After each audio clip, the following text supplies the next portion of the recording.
Hello friends, ఈరోజు మనం బాలామృతంతో sweet ఎలా చేసుకుందామో నేర్చుకుందామా. ఒక సైడ్ వాటర్ని హీట్ చేసుకుంటూ ఇంకో పక్క కడాయిలో 2 స్పూన్స్ ఆఫ్ గీ వేసుకోండి. నేను ఇక్కడ 1 కప్ ఆఫ్ బాలామృతం పొడిని తీసుకుంటున్నానండి. ఇది హెల్త్కి చాలా మంచిది. దాన్ని ఘీలో మంచి స్మెల్ వచ్చేంత వరకు ఫ్రై చేయండి. ఈ బాలామృతం పిల్లలకి పెడితే హెల్త్కి చాలా మంచిదండి. వీడియో క్లిప్లో చూపిస్తున్న విధంగా మీ టేస్ట్కి తగ్గంత షుగర్ వేసుకోండి. నేను 4 స్పూన్స్ ఆఫ్ షుగర్ వేసుకున్నాను.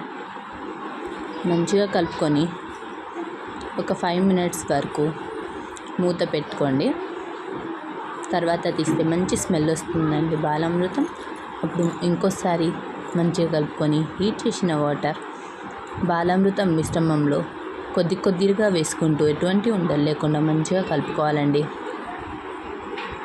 వీడియో క్లిప్లో చూపిస్తున్న విధంగా ఎటువంటి ఉండలు లేకుండా కలుపుకోండి. ఇక్కడ గ్యాస్ లోనే ఉండాలండి, హీట్ ఎక్కువ చేస్తే అవ్వదు.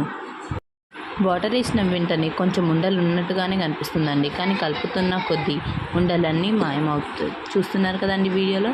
లాస్ట్కి కొంచెం ఘీ వేసుకొని మరొకసారి మంచిగా కలుపుకొని గ్యాస్ ఆఫ్ చేసి వేడిగా సర్వ్ చేసుకుంటే ఎంతో హెల్దీ అయిన బాలామృతం స్వీట్ రెడీ అండి. ఎలా వచ్చిందో కామెంట్ చేయండి.